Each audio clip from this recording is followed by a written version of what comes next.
BRB UK. Worse teeth, better accents.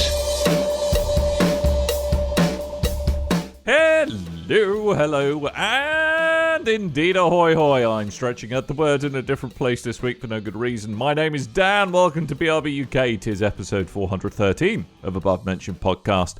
Good day, how are you? Good. Looking forward to the dumpster fire that is going to be the world after next Tuesday's presidential election? I am. I'm offering all the Americans I know a one-time only deal to come back and join us, and this time I'm going to promise them representation with taxation. That's what I'm going to do. So if you know any Americans, one-time deal, they can come back and be a part of this mighty fine country if they don't like the way theirs is going. Anyway, enough of that. Coleman, hello. Oh, 1 sec, Dan, hold on. What? Delay this game again. I will murder you and your whole family. Lots of love. Coleman. Kiss, kiss, kiss. Right, sorry. Hi! Hi! Bit of an email I had to send there. Sorry, really? I forgot. Were you just sounded necessary. You've got to keep on top of those totally necessary and not at all overblown and overreacting death threats. Is what exactly. Yep. It's they the right won't way write to take. themselves. Nope. Sadly, they won't, which means there's no excuse for you actually writing one. Tim, hello. Hello. You all right? Yeah, I'm all right. Really? Yeah. You don't sound mega convinced, I'm not going to lie. Oh, no. Yeah, well, we know. But other than the state of the world, I am good. Hey, look, it might all get better on November 4th. It's okay. Well, no. Well, it might a little bit. A little bit, maybe, hopefully, if it doesn't spark an American Civil War, then fine. Get doctoring, Dan. We need some vaccines and stuff. Mate, I'm on it. Go doctor. Seriously, that's why I keep having to miss podcasts, is because I'm... No, seriously, genuine fact, I'm seriously doing COVID science. Yeah, and it takes a long time to reprogram these mind control chips to go inside the vaccine. It does, and it is really difficult because Bill Gates is very, he's a slave driver, exacting. that guy. He's very exacting about how the New World Order want the microchips being put in people. Exactly. I like it. It's true. It is true, and and he hasn't got a lot of time. What with that, with the kind of the running of the illicit ring, social rings that apparently are happening as well. It's very, very difficult. Very difficult. But we're doing what we can to keep the people subjugated and convince them that COVID is real. Well, I know it's real because Tim got a 5G ready phone. That's what really? did it, obviously. Yeah. Oh, okay. Well, we all know East Finchley's a hot spot, and that is just due to your phone being 5G, clearly. Yep, that's what's caused all the COVID. Can we stop talking absolute nonsense and talk absolute nonsense about games Can I just clarify? Instead? By the way, just in case you didn't pick up, we were just taking the mic there. There was a lot of sarcasm. There was a lot of sarcasm. A lot of sarcasm. COVID, real. COVID, bad news. I am trying science to fight COVID. Tim got a 5G phone. Has nothing to do with COVID. Lastly, I'd just like to remind you all to wash your hands. All right? Yeah. Great. Good. Of course. Wash your hands. And don't touch your face. Tim, stop touching your face. Don't touch your face. Tim, what are you doing? I'm touching my face. Really, don't touch your face. You're screwing up your audio somehow. I mean, Coleman doesn't care whether or not you get COVID or not. It's all about... Don't mess with the audio. Just all right? don't mess with the audio. Don't drum on the desk. Don't grab your mic. Jesus, Tim, you would have thought after doing this for nigh on 10 years you'd have half an idea of what you're doing. I've got no idea what any of us are doing, Dan. None. But we should be talking about video games. We certainly should. We're going to mix things up this week. You know why? Because we always find we run out of time to talk about what we done played and spend too much time vamping on the week's news. So we're going to do what we done played first. Thank you, Giant Bomb. We've totally stolen your idea. It's a revolutionary idea. I know, right? Yeah, we're literally going now. What we done played, topics of discussion, and then we're going through the listener feedback, community feedback. We are literally stealing Giant Bomb's format at this point. Now we just got to record for like 3.5 hours an episode. Thanks, Coleman. It does kind of make a bit more sense now that we're doing more of the listeners' questions as well, because they often tend to kind of drift in with the news as well. So it kind of makes sense to have those two sections next to each other. And like you say, we keep on running out of time when we're talking about games that we should be possibly talking about more. Tim can't talk shortly about anything. Sorry. What games have we done played, guys? Because I didn't done played anything because I've been really busy. Are we going to let Tim go first? Yeah, shall I get one out of the way first? So I don't know, it depends. What sandwich with Dan's one. Yeah, you've got two, so what's your first one? I'm happy to be the spam in the Tim sandwich. So, for your first bit of bread for this week. I've been playing for review. I was given a review copy of Oddworld New and Tasty, which I know has come out on other formats in the past, but has recently come out on Switch, basically. I have a question. Coming out on Switch this week. Yes? I have a question. Did you get this as a digital or a physical copy? I got it as a digital copy, unfortunately, because I've seen the physical copies are quite cool. Actually, they are. they? However, due to the unique with the extra blend of herbs and spices Nintendo put on their cartridges, it is not. Although it's new, definitely not tasty. Not tasty. Not tasty. Not tasty. And I just wanted to hear from you, if it was a physical copy, could you confirm that it tastes awful? Yeah, I couldn't. My digital copy tastes of nothing, I'm afraid, really? Dan. Have you tried I have nothing to report on that. Did you lick it? Did you lick the phone cable as it came down the fun pipe? I have to admit, I didn't try it as fully as I possibly could, but then I'm not entirely sure how I could. Anyway, for anyone that isn't aware, Oddworld New and Tasty is a ground-up remake of Oddworld Abe's Odyssey from PS1 era, basically. And I don't know about you guys, I think we've spoken about it before, and I think it was a similar thing. Like, I loved the game back in the PS1 era. It was a kind of beautiful-looking PlayStation game. But I think, again, something we've spoken about on the show before is that the original game doesn't hold up to my memory of the game. Actually, can I just a general pro tip? Yeah. Don't go back and play games you loved as a child or when you were younger, because they look like arse. Yeah, but this is why ground-up remakes and remakes done well can be a good thing, I think, because they've done a good job of this. Like, it really does look like a new, shiny version of the old game that lives up to the memory of what you thought of the game, type of thing. Okay. Like, it's got that kind of, and I think it was one of the first games that I remember doing it where it kind of rotated the view in a 3D plane especially from a cutscene into where you were moving throughout the level and stuff. Yeah. Which, when you kind of go back and... So I do own a copy, so I do have... I will talk about emulation and stuff in this case, playing the PlayStation version. And with the case of any emulation, if you just natively do it, there's a lot of blown up pixels, unless you do some smoothing and messing around with and stuff. And Oddworld is one of those. Smoothing. Yeah, it's a word. Oh, I love it. Loving your work. Like my head. It's a smoothing. The smoothing. But the case, I specifically remember being quite enamored with the cutscenes of Oddworld on the PlayStation, but then when it goes to gameplay, like, you kind of had scan lines and a little bit of pixelating, artifacting type thing going on, and then it looked seamless if it wasn't for that. And it was the same with Final Fantasy VII. They did a similar thing, but yeah. Anyway, but the new version looks absolutely gorgeous. I love it. Can I just say what a bunch of old men we sound like. Back in my day when FMV were encoded at 320p. For some reason, old me lives in Yorkshire. Yes, I think we discussed that in episode 400. But anyway, I think the original came on a demo disc with my PlayStation. Like the Play. Yeah, because they used to do those demo disc compilations that came with your PlayStation, and they changed them for different version models of the console. Mine had Abe's Odyssey on it.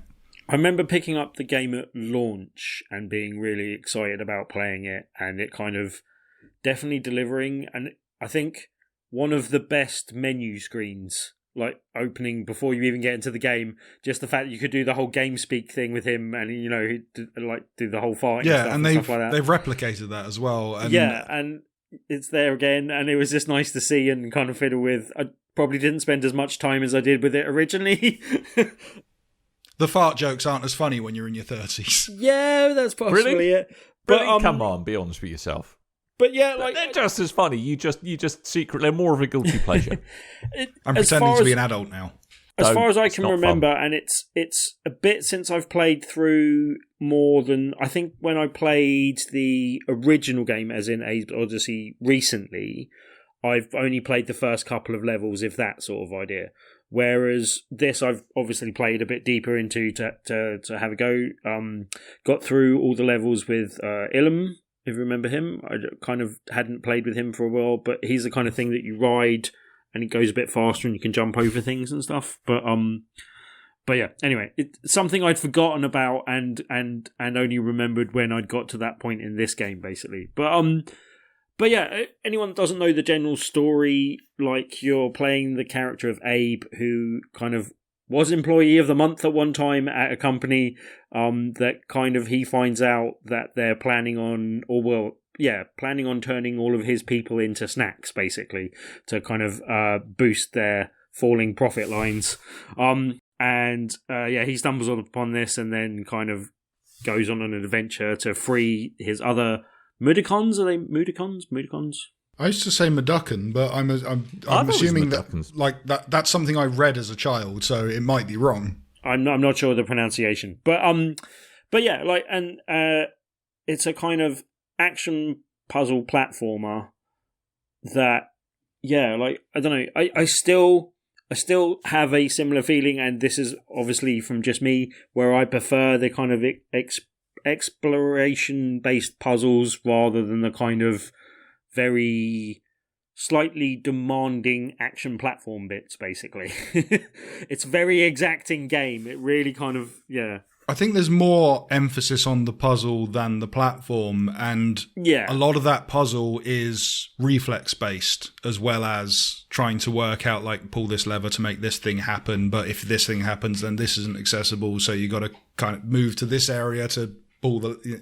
It's working all that stuff out. Yeah, and it does a thing that I'd forgotten it does, but it makes it feel slightly more organic in gameplay, and then it makes it feel more like you're interacting with actual characters in that world. But at the same time, it makes some of the runs feel a little bit unfair. But it does this thing where it won't always... It's not like a perfect detection of AI. Like, if you're moving and you're moving between areas, sometimes someone will spot you when you really don't think they have a right to, and stuff like that. And there seems to be, and I don't know if this is the case, but it seems to be there are some fudging of the rules at times in terms of like you need to be exact with your jumps and stuff like that, but in terms of like interacting with some of the other characters, sometimes you'll easily be able to chant and capture someone, but then standing in the exact same point they'll shoot you where they weren't able to shoot you before, and like little things like that.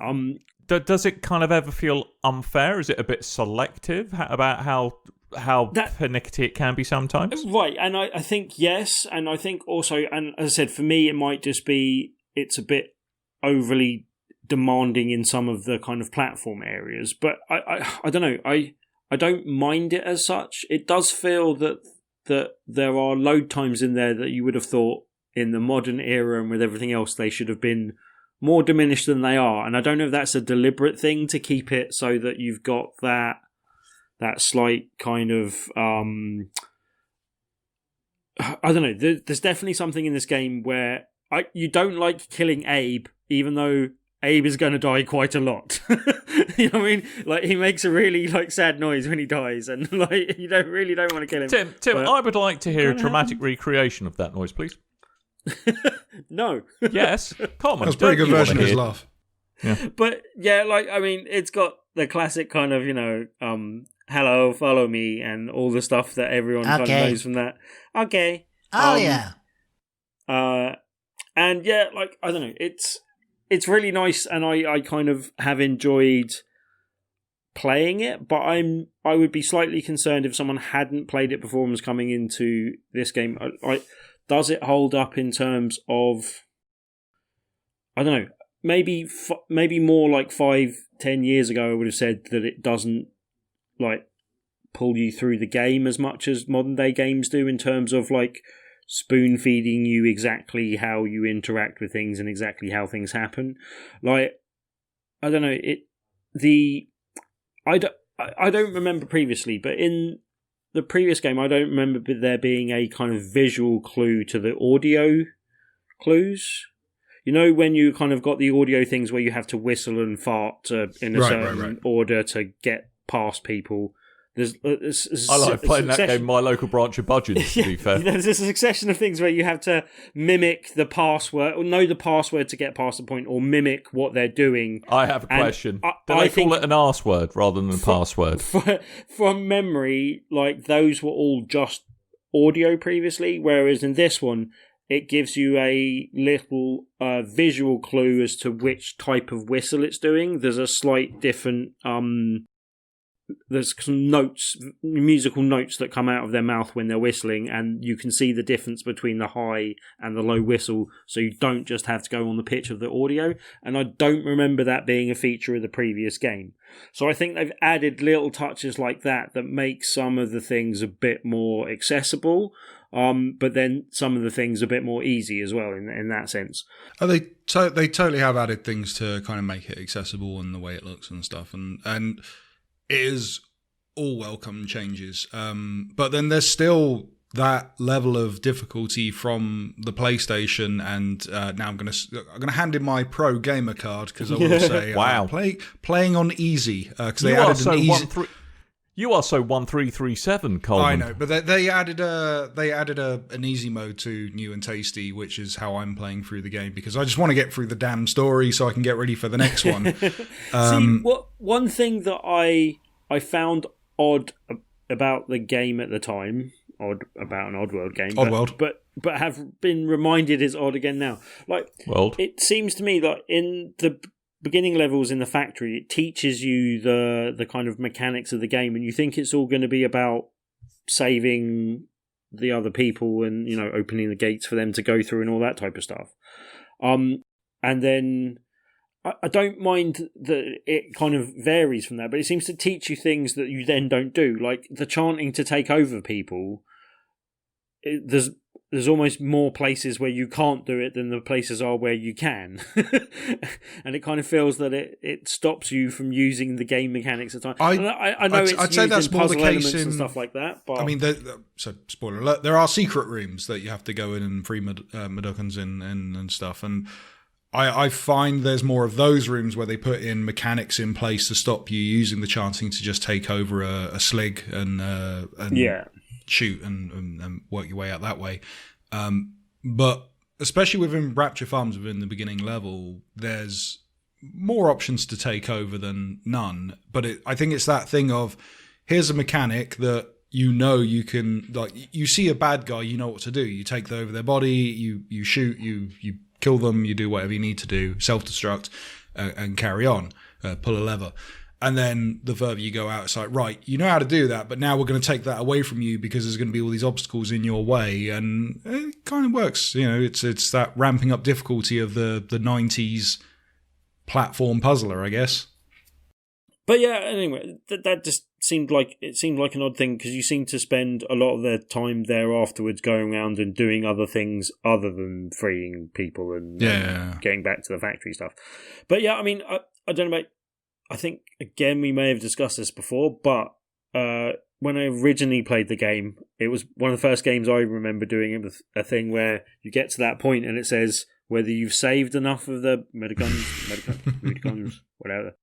But yeah, whether you've saved enough of them or not, and then it tells you haven't, you have to go all the way back. And I've never got all the way to that point having saved enough, or never gone back and saved enough to get through it again. So I kind of want to keep it up and keep playing through the game to see if I can get to that point and get beyond it and sort of go further than I did before. Especially as it looks nice and it plays nice, and as I said, I'm enjoying it slightly through the lens of nostalgia, but I don't know if it would be as enjoyable without that, but it certainly is enjoyable with it. So if anyone else is, in a position where they haven't played the game for a few years, it kind of nicely fits on the Switch. Like, I've played most of it in handheld, and it seems to be fine there. Played a little bit on the TV, and it does look okay on the TV. It does look, fine. I don't know if it would look better on other platforms,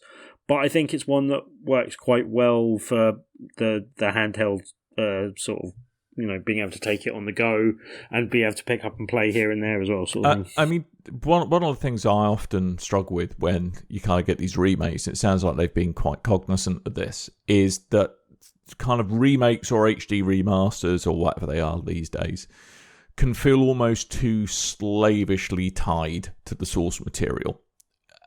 Does Abe's Odyssey, this particular remake, does it take enough risk to just move things on a little bit from like the late 90s, or is it held back by its reverence to the source material, do you think? I think it's a faithful remake, and they could have done more to make the gameplay generally more accessible. But as Coleman said, there's an easy version. I haven't really tried that. I just went in normal. But yeah, I don't know. I think this is such a classic game and a well-known and well-loved game that I don't think they would have wanted to depart from it too much. I think, as Coleman alluded to earlier, there is another version of it coming up, and that's something where they can branch out and do something and that's new and different with the character. They've taken the idea of Abe's Exodus and changed that into whatever the next game is, and it's taking on a completely different storyline. So I don't know if for all I know, you could get to the end of this game and they Final Fantasy VII remaked it and changed it and stuff enough to set up the sequel. But yeah, for what it is, if you like the Castlevania style of game, if you like roguelikes, if you like, the kind of punishing difficulty, 2D platformer, puzzler, with some Castlevania stuff thrown in there, then this is a game for you. I really do recommend. But I will say, so if you're watching the video version of this on YouTube, this isn't the version that Tim's playing. This was me doing some capture on the PlayStation 4 Pro. So the version I have might look slightly better. I don't know. I haven't checked out any kind of tech specs between the two versions of the game. Yeah, but as I said, playing it, the Switch version ran and played fine, and I had no problem with it from a technical aspect at all, and it looks really nice on both screens. So yeah, I thought it was decent from that side of things as well. But yeah, no, as I said, it's been nice playing through it, and I do want to kind of persevere and get to the end of the game, and and kind of see where it goes story-wise after the bit that I haven't seen. But as you say, I don't know if it is a little bit different, and they try to make it a bit different, but it's definitely got me interested in the universe again, because it's a universe I've always liked, but haven't really got on with some of the games they've made in the universe, basically. But, and it's one they seem to be trying to bring back into, like, it's gone from a remake of the first game into, let's branch this off into a brand new version of the story that isn't going the way you expect, because they did make four Oddworld games, and 3 of them Abe-centric games, and they, after the second game on the PlayStation, and they went to Xbox and what have you, they kind of went a direction that everyone was expecting with Stranger's Wrath and Munch's Odyssey. Yeah, I liked both games, but didn't love them as much as I liked the first Abe's Odyssey, I think, basically. And I think that was the case for a lot of people. I'll be interested to see where this goes for the next one, and it is Abe-centric again, and it seems on this line again, and yeah, if you're looking, if you've seen the shots of the new Oddworld game and you're liking the look of it, then go back and play this one on whatever format you have, but it is available on the Switch as well. I will give a quick nod to this as well, because our friends over at Rebellion, they actually commissioned a documentary about PlayStation recently that's on VOD. That I watched a couple of weeks ago. It's called From Bedrooms to Billions, the PlayStation Revolution. And there's a section where the creators of Oddworld kind of talk about going from trying to make it in Hollywood to go, right, video games seem to be the thing we should be working on, and then taking this principle of Hollywood filmmaking into Abe's Odyssey and mixing it with old school platforming mechanics and stuff, and it's a small section, but it's explained very well in that from the creators. But yeah, that's. I just remembered the other point I was going to make was generally we said before about this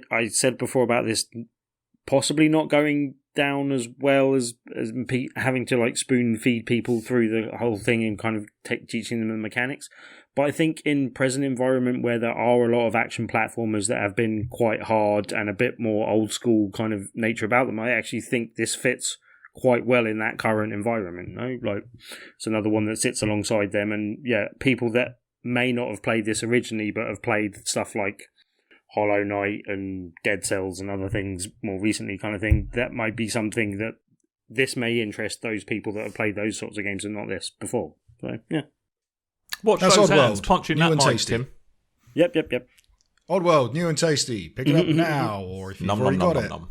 pick up a second copy. Or if you have, if you don't want a second copy, play your old copy. Just play it. It's good. Yeah. Dan, What? wake up.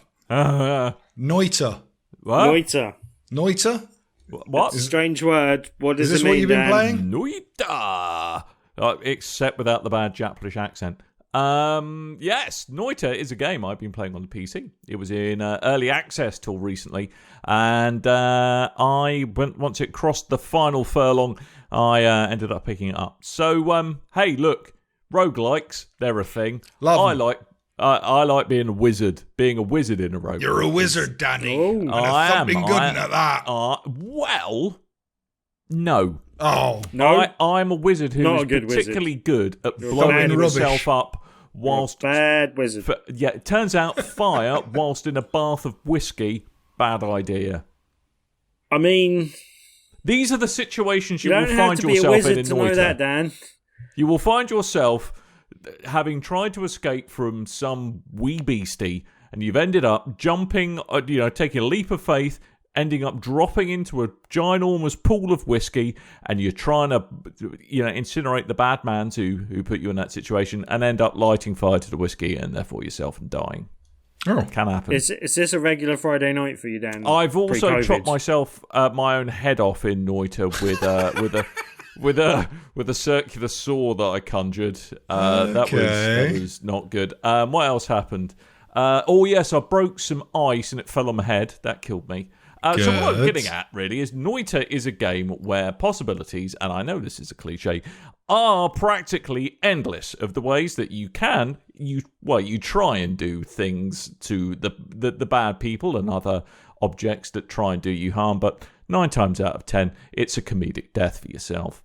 It's all about experimentation, Noita. The setup is you are a wizard, Harry, and you I'm a always...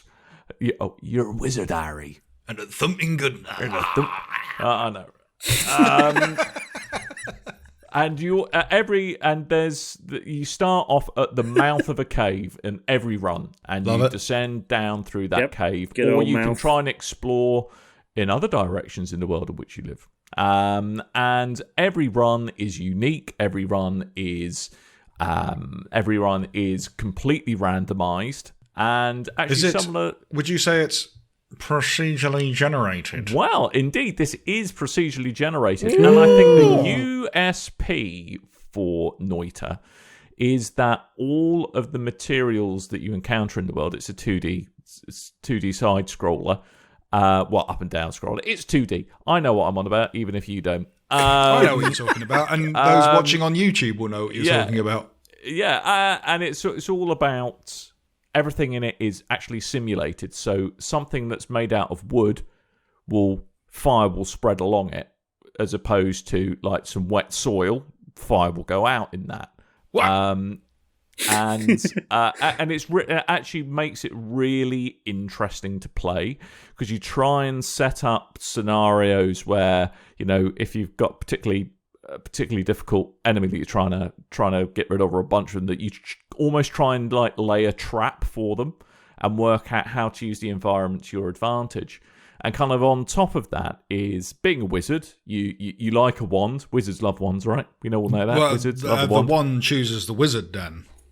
Well, turns out this one's a bit of a bellend then, because it's chosen a rubbish wizard who likes to self-immolate. And each time you spawn in, you get not all wands are the same. The ones you get will have a randomly assigned set of spells, and you can combine these spells depending on what else you find along the way, and get unique combinations. So, like a laser sword that shoots out firebolts, for example. Okay. And you can combine these in all kinds of different ways just to see what happens. Usually the answer is fiery death. And then you for set yourself on fire and died. Exactly. There's a common theme going on here. Or like you can have a wand that casts a rain cloud above you. So if you're on fire, you cast that, you get put out. Or if you cast it above fire-based enemies, it injures them, for example. So it's actually a really, really deep game, despite the fact that it's all a bit of a slightly chaotic bit of a laugh, it seems. And I think the one thing that took me a while to cotton on is I think with a lot of roguelikes, we're quite used to just kind of romping through the next run. Whatever happens, happens. It's fine. You pick up the pieces and just move on to the next run. This, you really, really need to be quite slow and paced and strategic about what you do. Again, otherwise you'll end up setting yourself on fire. Or sawing your head off. Sorry, your head off, or both. Oh. I have done that, actually. Flaming saw. Yeah, exactly. And I mean, I think the other thing to note is that unlike, say, roguelites like Hades or Dead Cells, there is no persistent progression. Every run is fresh, brand new.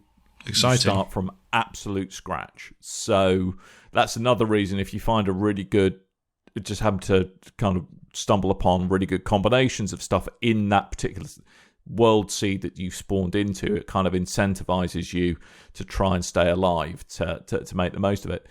I mean, one of the frustrating things about the game is also one of its strengths in that it actually holds a lot of information back from you, and a lot of it is all about discovery of how certain elements in the world interact, and that's kind of sprung up a bit of a kind of a brain trust around it online in the Steam community, or indeed on other websites, where people have started to work things out for themselves, and that's quite cool that there is an organic community growing up around the game, but also can be quite frustrating if you pick up this game and get something you aren't quite expecting. I could see if people had a bad couple of first runs just due to the play of chance, they could get put off this game quite quickly.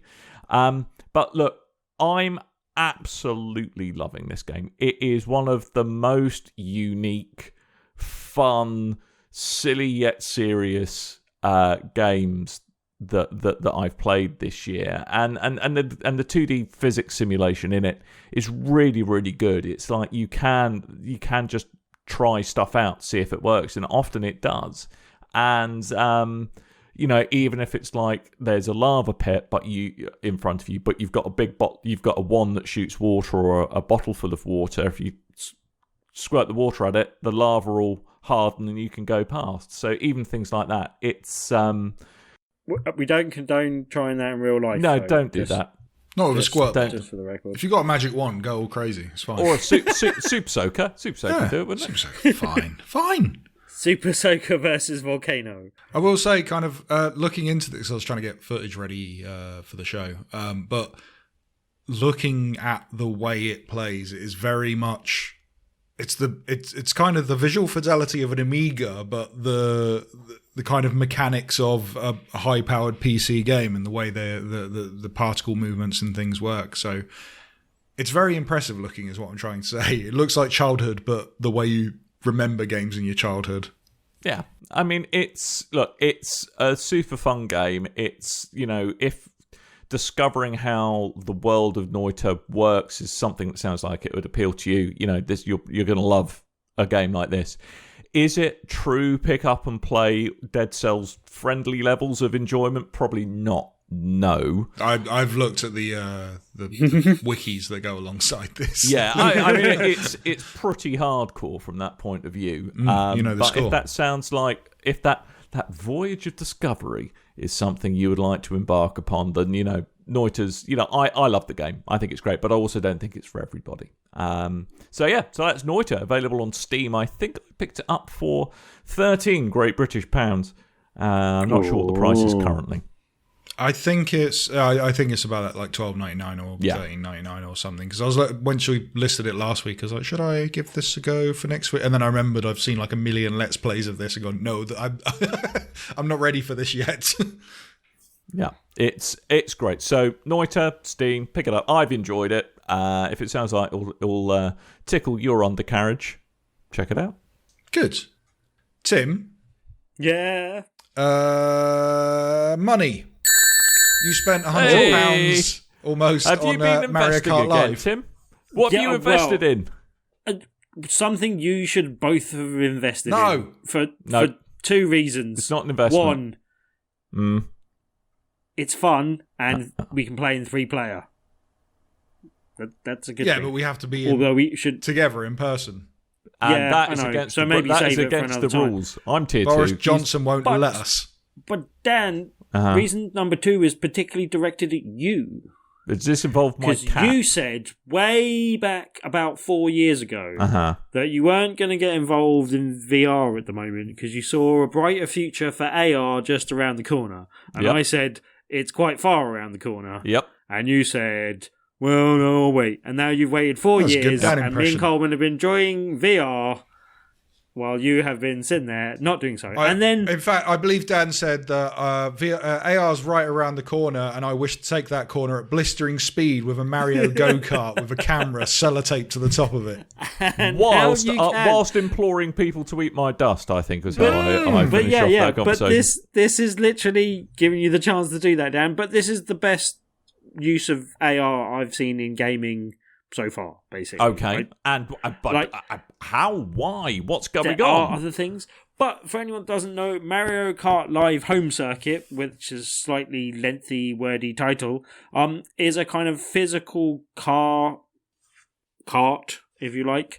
Definitely cart. That is basically kind of remote controlled from your Switch, but then it's got a camera mounted on the top of it that you can see the feed of from your Switch screen. So you can drive it through watching the screen. And on top of that, there's some AR elements where basically you get to drive and mark out a course, set up some gates, and then you can race around that course while racing. Admittedly, only like other characters. I haven't played it with other people yet, and I think there are more limitations to having physical carts than actually. What we've been doing is just racing against the AR opponents, which are a load Koopa of... Kids. Is it Koopa Kids? Koopa Kids. I was going to say Koopalings, but anyway. Koopa Kids. But yeah, and you're kind of racing against them, and when things happen in the game, it does actually affect your kart. So if you get kind of electrified, and some of the things that would generally have other effects. Like, you don't get shrunk down small in this version of the game and stuff like that. You can't bend the laws of physics? Yeah, you can't actually do that to the kart. I'm out. I'm not interested. There is some other things they've added, which I'll come on to in a moment, which are really fun. But generally speaking, it's kind of, taking what you can see as the feed and then superimposing a game of Mario Kart around it, where you've got these other AR drivers that you're racing against. But if you shoot them with a red shell, or say you get shot with a red shell or something happens to you and it slows down your kart physically slows down.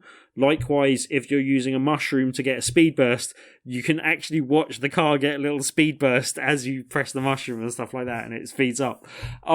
It's really funny. Like, you're going around in like 50cc, and doing it on the screen, and you're going around, you're going, I'm going pretty fast, and then you'll look up and see the car, and it's like,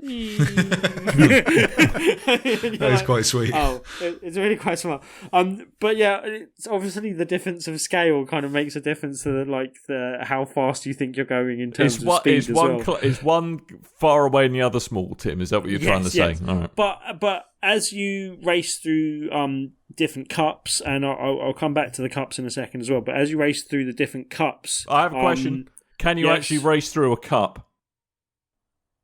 You can race around if you hollowed out a cup, maybe. Yep. And it's a big cup.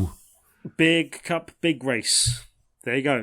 But yeah, it's as you race through the cups, you unlock the different CCs. So you unlock 50cc, 100cc, goes all the way up to 200cc, and also unlocks a mirror mode as well, basically. And yeah, at 200cc, the kart does get a lot more nippy than it did at 50cc, basically. I have a question. Yes. How well do the carts handle? Because, like, thinking back to remote control cars, or Scale Electrics is a bad example because it's like on rails. It's on rails, literally. It is literally on rails. But the inertia of those things never quite feels right because of the weight of it. They are lightweight plastic objects at the end of the day. Yeah. But this gets even weirder. Yeah, it feels like Mario Kart. Mm-hmm. Yeah, you can do the Mario Kart hop. You can do the Mario. But it doesn't physically hop the cart, but it just makes it a bit easier to steer. And likewise, you can do the whole drifting into boost and then boosting out of the corners type thing. And it speeds you up on the cart physically up when it boosts, but you obviously don't jump up in the air and you're obviously not properly skidding, but it does make it easier to take tight corners. And obviously that's something that they know about the game and they know people will be looking for that, so they've kind of fed that into the design of how it works. But one of the interesting things I was saying, as I mentioned, there's a mirror mode, but that's just obviously mirroring. So where you hold tracks. up a literal mirror to the cart. Yeah, but there's also a thing. Basically, you've got 4 gates that you set out to mark out the course, but you can have those gates doing different things. So generally, they'll just be plain, and you just have to drive through them. But you can also have them so they're set up as pipes where there's bonuses scrolling through them, so that you can pick up a weapon or something. But then there's another gate type that you come across in one of the different races. And yeah, all of the races that you go through have a different mechanic to them. There's some of them where there's Mike, like just the mechanic. It's generally kind of an environmental thing going on, and usually something on the track kind of based around it. So you'll have like piranha plants on the track or piranha plants on the gates. But there's one particular gate where you'll go through and it will reverse the camera, right? So it flips left and right for your camera, but it also flips your steering. And at first it breaks for your brain because you don't realise how they've done it, because left goes right and right goes left, but then you have to steer the way you would as if it was on screen. And it broke my brain at first, but then I realised, they're not just flipping the camera, they're also the view from the camera, they're also flipping the controls as well, which is really clever and works really well. But on some more complicated courses especially, it can break your brain. It really does. I'm like, oh no, I was first and now I'm last. You can also do funny things where you actually set it up so that you leave a little shortcut for yourself, where you can cut out a bit of the course and the computer players don't know they can do that. But likewise, you have to be a bit careful to not have physical objects in the way of that are going to create a obstacle for you that won't be creating an obstacle for the computer controlled characters as well. But like setting up courses, we struggled to do a figure 8 in my room, but we did a kind of elongated figure 8 that had like 2 straights either side of it a little bit kind of thing. But generally, like we did a one where we went like all the way around the table and left like the table set up, and it's kind of nice when the card disappears from view and then reemerges somewhere else. It somehow adds something else to the race if you can't see the car the whole time.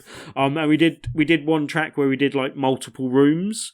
So you need to lay out the 4 gates, but when you're actually drawing the track, you can draw the track wherever you like. And then you don't necessarily have to drive on that track when you're doing it. You could, and I've seen people setting up like physical barriers so that you can't go outside the track either. But you can also just, as I said, leave a bit of the course where you can take a shifty little shortcut to jump in front of them and stuff like that. But we also did it so that we had like one gate on the entrance to a room. So it was facing away from you, and the direction of the gates makes a difference as well. So we had like the 4th gate facing away to going in the room, 1st gate in the hallway, race through the 1st gate in the hallway, and then race round 2 and 3 in my lounge, and then back through the 4th gate to then loop back round to the first one, and then that was the whole track basically. So you can do like tracks across multiple rooms, which has been quite good fun. And just every time you set up a track, you don't necessarily have to just race it once and then set up a new track, because the different like mechanics and the different things that work from level to level means that you can literally do a cup, which is 3 races in this rather than 4, but you do like 3 different races, and you can set up like one race and then do a whole cup on it, and just it will feel quite different for each of the different levels because they feel a bit different. One of the mechanics I really like that they add is like wind, so it's just blowing you to one side, so you have to kind of steer against it a little bit, and so there'll be one particular level where that's really windy and stuff like that. Sometimes that's not always at the best because it might not suit the design and layout of your course. So sometimes you'll make a course really difficult for yourself because that particular mechanic doesn't work well with the layout of the course you've got. That's a bit hit and miss sometimes, and just trial and error and knowing what you can and can't do. But as well as the gates, they give you some little sign type things that are just like direction arrows where, you can see them visually in the game and they kind of highlight as well, but they also designate to the computer-controlled characters where the course is a bit. So you can actually set them up, say, next to your couch or a table so that they know that's a physical object they can't go into, and so that you've got a bit of a hint to steer around that corner sort of thing and stuff like that. But, so, I mean, will it kind of give you a warning if it thinks, hey, look, this track is going to really suck? Are you sure you want to lay it out like this? No, or? And we deliberately messed around with it. There's one where we wanted to see, and my flatmate was like, okay, I've got an idea, I want to see this. And what he did was did a regular course, but then he got to one point and literally did a spiral circle in a row for like 5 or 6 times, and then completed the course.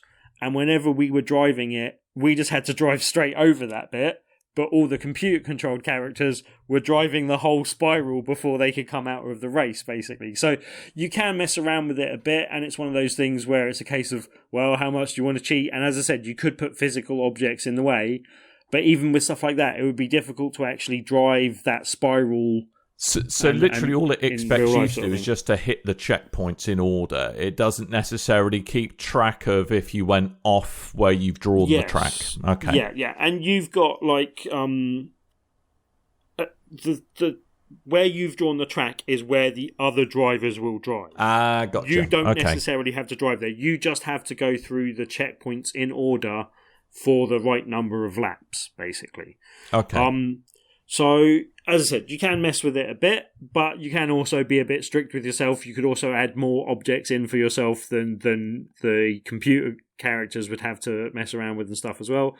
But, yeah, like, it works surprisingly well. And the carpet in my lounge is fairly worn down anyway, so it's kind of a fairly good surface for it. I would say, and I've seen people say that if you've got lots of people in your house with long hair or lots of like long-haired dogs and stuff, that hair is particularly bad because it wraps itself around the axle, and then you have to spend time cutting it off. I haven't had any problem with that just because, as I said, quite a short carpet. Everyone in my house has quite short hair, and we've got like wooden hallway and stuff like that. So, like that has been good and been like going around surfaces. You can't do jumps and you can't do kind of, it shouldn't leave the floor. If you leave the floor at any time when you're drawing the track, it will reset it and you have to start again. So you can't really mess around with jumps too much. You could probably add some in once you've kind of done the track, but then the computer-controlled characters wouldn't see anything as a physical jump. It needs to be a flat course. But, like, those sorts of limitations aside, it is brilliant fun. Like, the different courses don't add, like, the different levels and the different cups and stuff don't add too much, and I think they've been a bit cheeky because there's one that's just a random cup, and there's, I think, one less cup than there normally is for a Mario Kart game, and one less race per cup as well, kind of thing. So there's not that many different mechanics. And they expect you to make your own bloody tracks as well. But that's it's the thing. It's a rip-off. But they then kind of unlock all those different things so you can build your own tracks and add all the different elements in that you want, and add all the different effects that you get from the different levels and stuff as well. But yeah, like, it's I don't know. It's a really interesting little toy. Like the toy itself, which I kind of showed on camera last week, but it's got the little start ignition button next to the thing, and then you kind of pull it open to charge it up and stuff. And it works really nicely once you've paired it the first time, which wasn't that tricky. It's just like going through the little, pairing a normal device. But once it's paired once, as soon as you turn on the game, turn on the cart, it's paired again, and you just go as well. So it's quite easy to pick up and play. So I've got a question. So you've been playing this with your flatmate. Mm-hmm. Let's say I was to, in Tim speak, invest in a copy of Mario Kart Live. Yeah. What do I get for my... How much is it? £100. £100.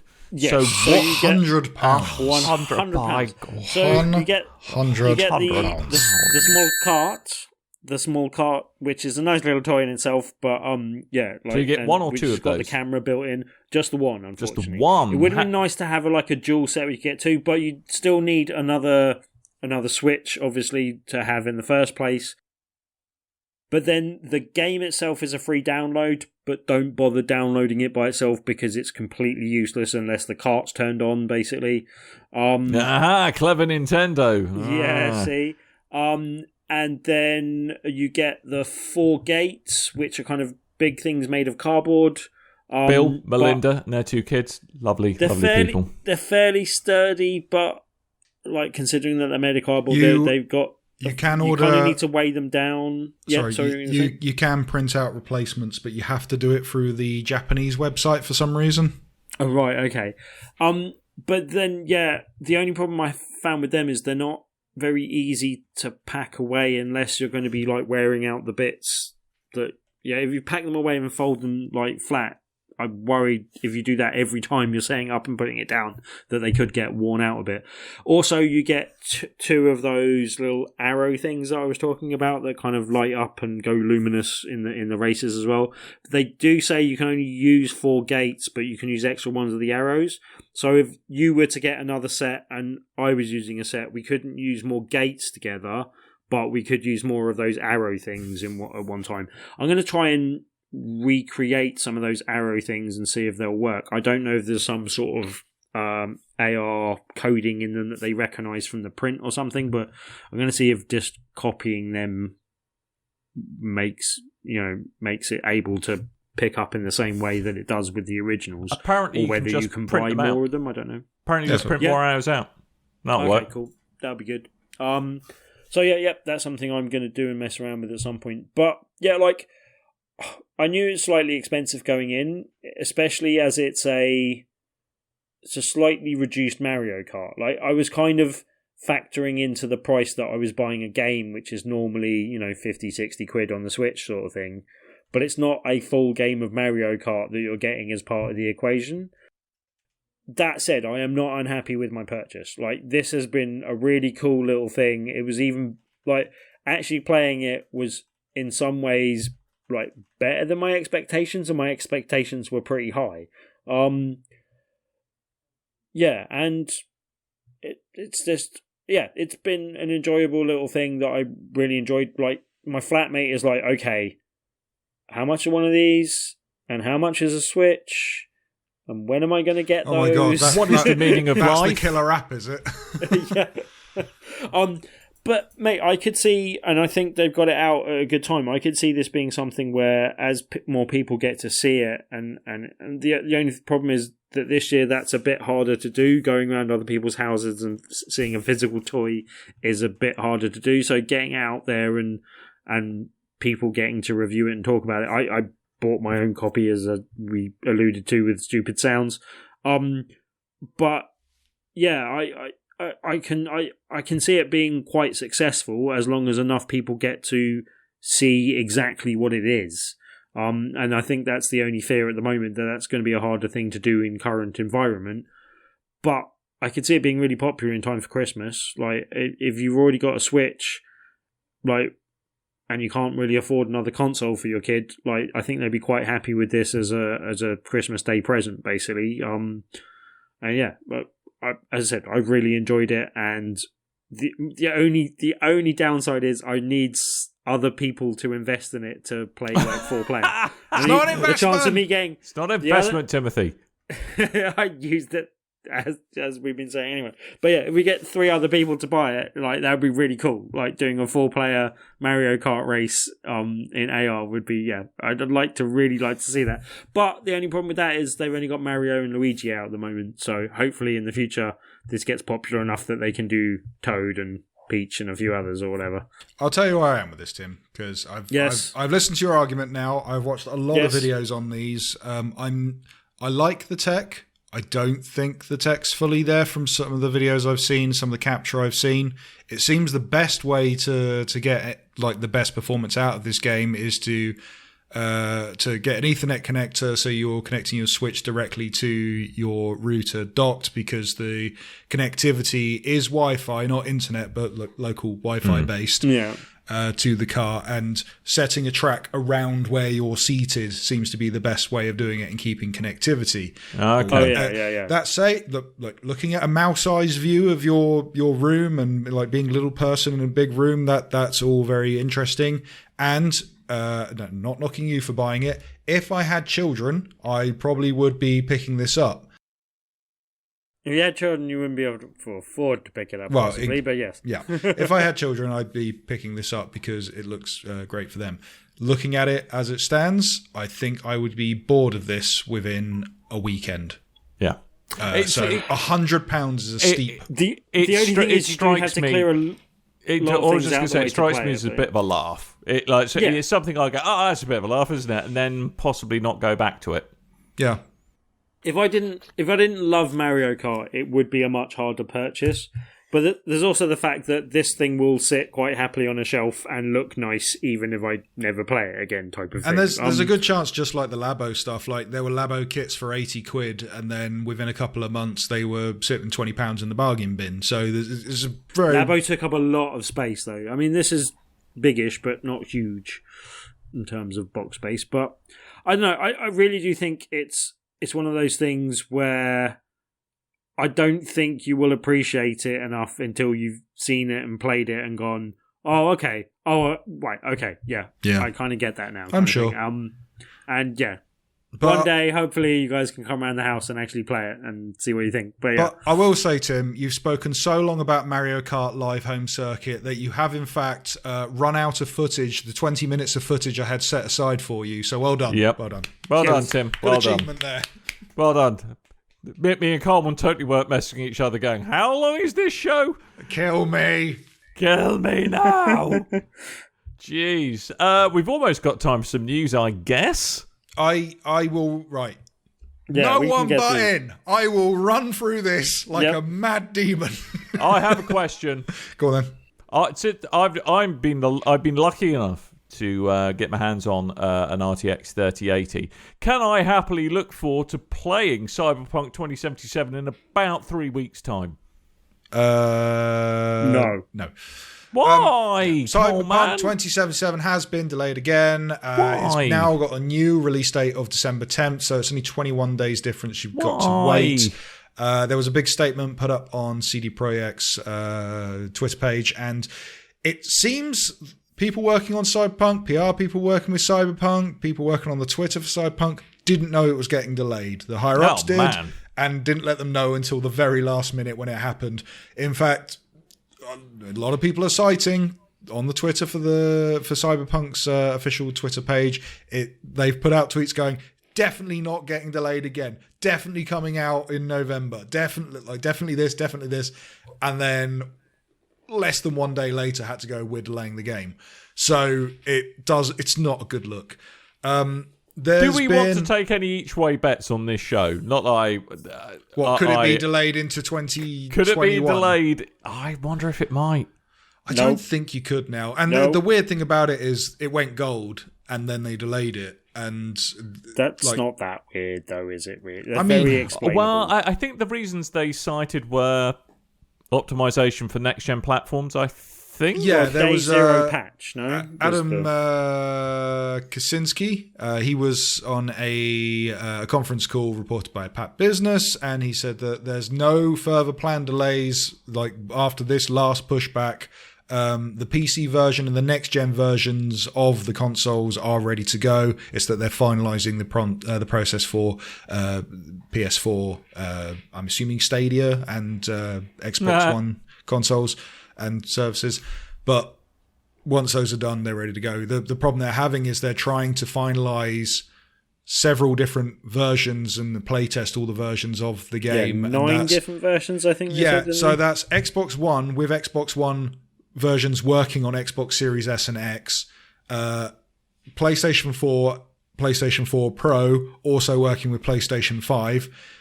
At some point, you're going to have the Xbox Series X and the Xbox Series S and the PlayStation 5 versions of the game, PC and Stadia versions of the game, all at the same time. So that's kind of what's Shouldn't caused have bothered this. with Stadia, eh? But hey. Yeah, and the fanboys are taking it very well.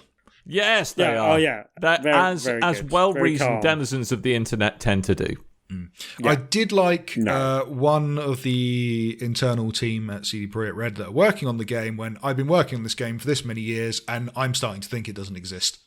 So I've played the game and I don't know. Full-on existential crisis. I found that quite humorous. But yeah, 21 days away, it's not a long time in grand scheme of things. I do like that gives us more time for things like Spider-Man, because I was seriously worrying that I'd have to rush through Miles Morales before getting to Cyberpunk, but hey-ho. Yeah, it's going to go a bit insane, isn't it, in November? It's going to get very silly. November was already silly, so I'm actually, not at all unhappy about this. I get more time off in December anyway, so that's good. Can kind of mess around with things a bit more. I don't want to get totally lost in one game at the start of a kind of console generation. That's not always the best thing anyway. I also think it's really good news for Ubisoft, but just because open world games that people would have passed by Watch Dogs. because Cyberpunk. Yeah, that's a good, fair enough point. I think good for Destiny as well. Yeah. I can't remember what the game is off the top of my head, but they had a patch incoming as well, and they delayed their patch for this game and came out with it's because Cyberpunk's being delayed to our patch release date, so we're now going to wait till January because we want to let you play Cyberpunk. In reality, I suppose it's everyone's trying to jump out the way of the oncoming Juggernaut, but the Juggernaut keeps changing direction. Is exactly part of the challenge. So he's the Juggernaut B word.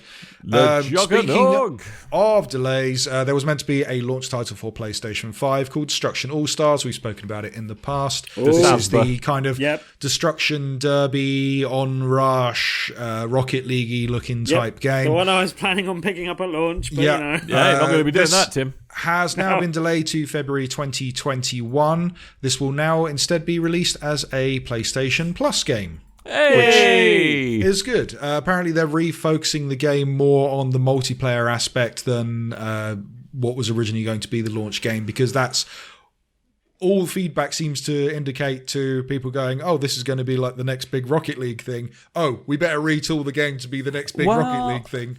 So that seems to be what they're doing now. Whenever I saw this, I always had the feeling this just screams free to play, quite frankly. I think for an online game, it makes sense for a lot of people to have it, and they've seen that is a good thing for them and their platform. And I think they could have sent this game out to die like a lot of other games did before, or they could support it, not only support it, but also get support for PlayStation Plus and make it look like there's a serious game coming for PlayStation Plus.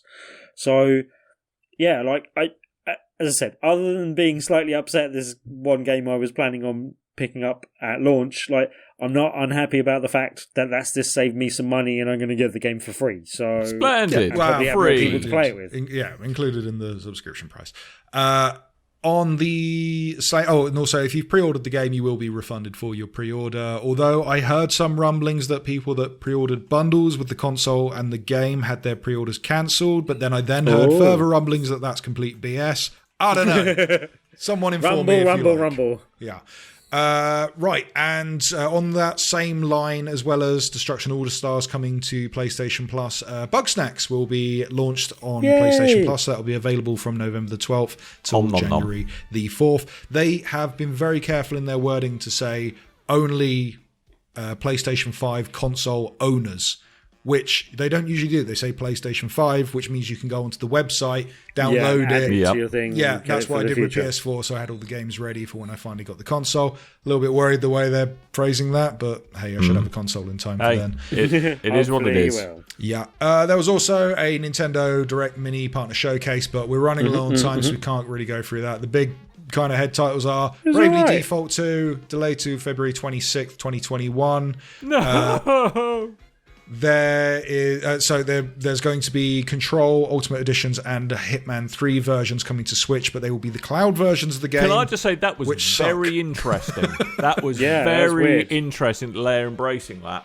Yeah, I'm worried because they trialed this in Japan with Resident Evil 7.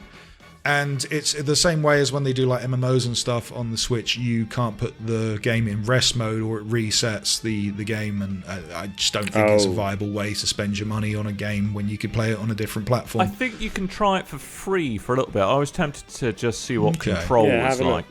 Have a look. I might do that. I might report back next week. Who knows? Yeah. They're coming at some point. No More Heroes 3. We got some footage for that, but we only know it's coming out next year. No actual confirmed date yet. But on the back of that, they went, hey, No More Heroes and No More Heroes 2 Desperate Struggle are available right now on the Switch, which I like the idea of. Part-Time UFO is out right now. It looks adorable. That looked pretty cool. That is from House Studios, I believe, the creators of the Kirby series and the original Smash Brothers. Your UFOs, when you're not off making crops and stuff, you're trying to build and stack and like to have little part-time jobs. I like that. A nice little puzzle game. We've got a big look at Hyrule Warriors Age of Calamity. That there is a demo available right now if you want to play. I'm going to go get some footage ready for that next week, I believe. Ooh. We got to see a bit more of Immortals Phoenix Rising thing as well, and I keep on flip-flopping on whether I'm interested in that game or not. Reviews came out this week as well, and I'm still unsure. But I need to look at reviews. The stuff I saw from influencers was very positive, but they were all paid for, so I'm there we go. Not 100% on. Yeah, we're going to have to previews rather than reviews, but anyway, we're going to have to skip community feedback this week because, like I say, we're very short on time. We did get podcast reviews, but I'll save them for next week as well. I just want to say thank you for those. Yep, thank you. Two from the same person, I believe, so I'll check them for next week. Though, I just wanted to mention, because he spoke about it on Twitter with me as well, that Horace on Switch was coming as a thing. I saw a trailer for it this week. It looks really interesting, especially for gamers of our age. I'll leave it at that for now, but I might do some homework on that. So yes, if you'd like to review the show, it does help us. It helps us in the rankings on the various platforms and to be seen and what have you. You can give us a review on Apple Podcasts, Castbox, Podchaser and Stitcher. If you can't leave a review, if you've already left a review, then word of mouth does help.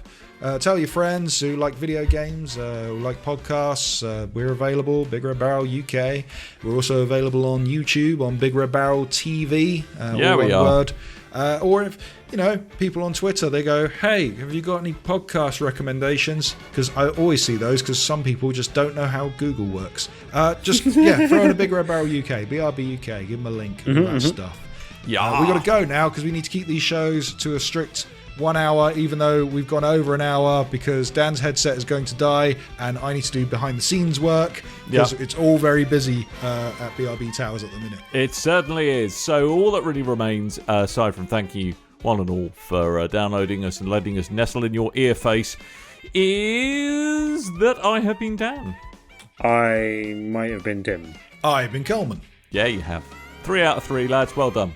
I think we should take the rest of the night off. Good work. All right, I've got to edit. Oh, well, apart from you, Coleman. I'm going to go and I'm going to gallivant around the streets of Slough. What are you going to do, Tim? I'm going to create a Mario Kart course around my lounge. Why not? Of course you are. Yep. Alrighty. Stare at waveforms till 2 a.m. Lovely. Right, so that's your lot. Make sure you go to www.BigRedBarel.com, twitter.com/BigRedBarel, Facebook.com/BigRedBarel, and come say hello on our Discord, which you will find a link to on the front page of our aforementioned website. So come say hi. We like to say hi back. All kinds of things. We'll say hi. Hi. Right, so we're going to go now. So thank you very much for listening, and until next time, dear listeners, toodle bye.